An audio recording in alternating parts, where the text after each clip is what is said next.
ஒரு பவுல் எடுத்துக்கோங்க. இதில் ஒரு 3/4 கப் அளவுக்கு தயிர் சேர்த்துக்கோங்க. ஒரு 1/2 கப் அளவுக்கு பவுடர் சுகர் சேர்த்துட்டு ஒரு 1/4 கப் அளவுக்கு எண்ணெய் சேர்த்துருங்க. ஆயில் 1/4 கப் சேர்த்துட்டு ஒரு சிட்டிகை அளவுக்கு உப்பு சேர்த்துக்கோங்க. சேர்த்து இதை நல்லா கலந்து விடுங்க. சர்க்கரை கரையிற அளவுக்கு நல்லா அந்த மாதிரி கலந்து விட்டுக்கிட்டே இருங்க. ஒரே டைரெக்ஷன்லேயே இந்த மாதிரி கலந்து விட்டுக்கோங்க. இது நல்லா அந்த மாதிரி கலந்துட்டு இதில் ஒரு 1/2 ஸ்பூன் அளவுக்கு வெண்ணிலா எசன்ஸ் சேர்த்துருங்க. வெண்ணிலா எசன்ஸ் சேர்த்த பிறகு ஒரு 2 நிமிஷம் தொடர்ந்து இந்த மாதிரி கலந்து விட்டுக்கிட்டே இருங்க. இந்த மாதிரி நல்லா கலந்துட்டு இதில் 1 கப் அளவுக்கு மைதா மாவு, இதோட 1 ஸ்பூன் அளவுக்கு பேக்கிங் பவுடர் சேர்த்துருங்க. 1/2 ஸ்பூன் பேக்கிங் சோடா சேர்த்து இது இந்த மாதிரி கலந்து விட்டுக்கோங்க. இந்த மாதிரி மிக்ஸ் பண்ணிங்களா ஈவனாக அது மிக்ஸ் ஆகிடும். இந்த மாதிரி சலிச்சிட்டு இதை நம்ம மிக்ஸ் பண்ணிக்கலாம். இந்த மாதிரி ஒரே டைரெக்ஷன்லேயே இதை கலந்து விடுங்க. இந்த மாதிரி கலந்த பிறகு காய்ச்சின பால் ஒரு 1/4 கப் அளவுக்கு இதை எடுத்துக்கோங்க. எடுத்துகிட்டு கொஞ்சம் கொஞ்சமாக சேர்த்து இந்த மாதிரி கலந்து விட்டுக்கோங்க. இதை நல்லா அந்த மாதிரி மிக்ஸ் பண்ணிக்கிட்டே இருங்க. ஒரே டைரெக்ஷனில் இந்த மாதிரி நல்லா கலந்து விட்டுருங்க. இந்த மாதிரி நல்லா கலந்து விட்ட பிறகு இந்த மாதிரி கன்சிஸ்டன்சி வந்த பிறகு இதை நம்ம ஒரு கேக் மோல்டில் ஊற்றிக்கலாம். ஆல்ரெடி நான் ஒரு கேக் மோல்டில் பட்டர் ஷீட் வச்சு ரெடி பண்ணி வச்சுருக்கேன். இந்த மாதிரி மோல்டில் ஊற்றிக்கோங்க. ஊற்றிட்டு இதை லைட்டாக அந்த மாதிரி குலுக்கி வச்சுருங்க. குலுக்கிட்டு குக்கர் ஒன்று எடுத்துக்கோங்க.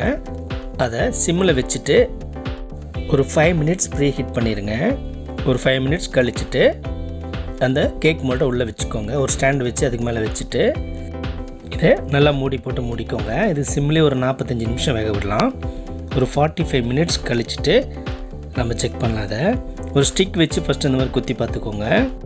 இது கையில் நல்லா ஒட்டாமல் அந்த மாதிரி வந்ததுன்னா நல்லா ரெடி ஆகிடுச்சு. இது ஒட்டவே இல்லை. நெக்ஸ்ட்டு நம்ம ஒரு கடாய் எடுத்துக்கலாம். இதில் ஒரு 3 ஸ்பூன் அளவுக்கு சர்க்கரை சேர்த்து இதில் கொஞ்சமாக தண்ணி சேர்த்துக்கோங்க. தண்ணி சேர்த்துட்டு இந்த சர்க்கரையை நல்லா கலந்து விடுங்க. இது லைட்டாக கொதித்த உடனே இதில் 1 ஸ்பூன் அளவுக்கு ஹனி சேர்த்துக்கோங்க. ஹனி சேர்த்துட்டு இதை நல்லா கலந்து விட்டுக்கோங்க. இந்த ஹனி நல்லா அந்த மாதிரி கரைச்சி விட்டுட்டு அடுப்பு ஆஃப் பண்ணிடுங்க. நெக்ஸ்ட்டு நம்ம இந்த மோல்டுலேருந்து கேக் எடுத்துடலாம். கொஞ்சம் சூடான பிறகு நான் எடுத்துருக்கேன். இதை எடுத்துகிட்டு இந்த பட்டர் ஷீட்டை ரிமூவ் பண்ணிடுங்க. இந்த மாதிரி ஃபுல்லாக ரிமூவ் பண்ணிடுங்க. கேக் பாருங்கள் நல்லா ரெடி ஆகிடுச்சு. ஒரு ஸ்டிக் வச்சு இந்த மாதிரி குத்தி விடுங்க. ஏன்னா நம்ம இதில் சுகர் சிரப் நம்ம அப்ளை பண்ண போகிறோம். சுகர் சிரப் அப்ளை பண்ணும்போது இந்த மாதிரி ஹோல்ஸ் மூலிமா ஃபுல்லாகவே இறங்கிடும். இந்த மாதிரி ஈவனாக எல்லா சைடும் இந்த மாதிரி அப்ளை பண்ணிக்கோங்க.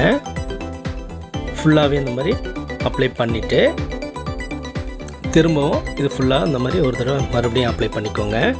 ஏன்னா அந்த சிரப் நல்லா அப்போ தான் இறங்கும். இந்த 4 சைடும் இந்த மாதிரி கட் பண்ணிக்கிறேன் நான். கேக் நல்லா பாருங்கள் எப்படி சாஃப்டாக ரெடி ஆயிடுச்சுன்னு. நான் ஸ்கொயர் ஷேப்காக நான் 4 சைடு கட் பண்ணியிருக்கேன்.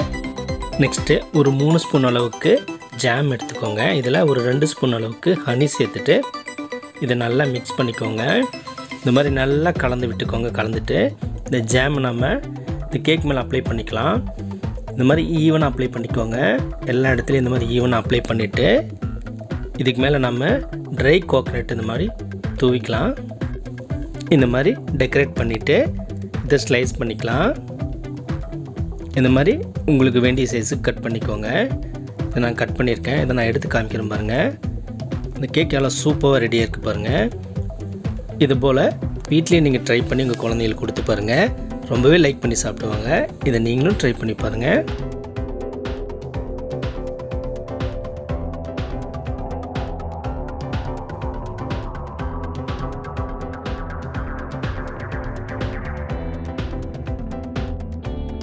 இந்த வீடியோ உங்களுக்கு பிடிச்சிருந்தா லைக் பண்ணுங்கள், கமெண்ட் பண்ணுங்கள், இந்த சேனலை சப்ஸ்கிரைப் பண்ணுங்கள், பக்கத்தில் இருக்கிற பெல் பட்டனை கிளிக் பண்ணுங்கள்.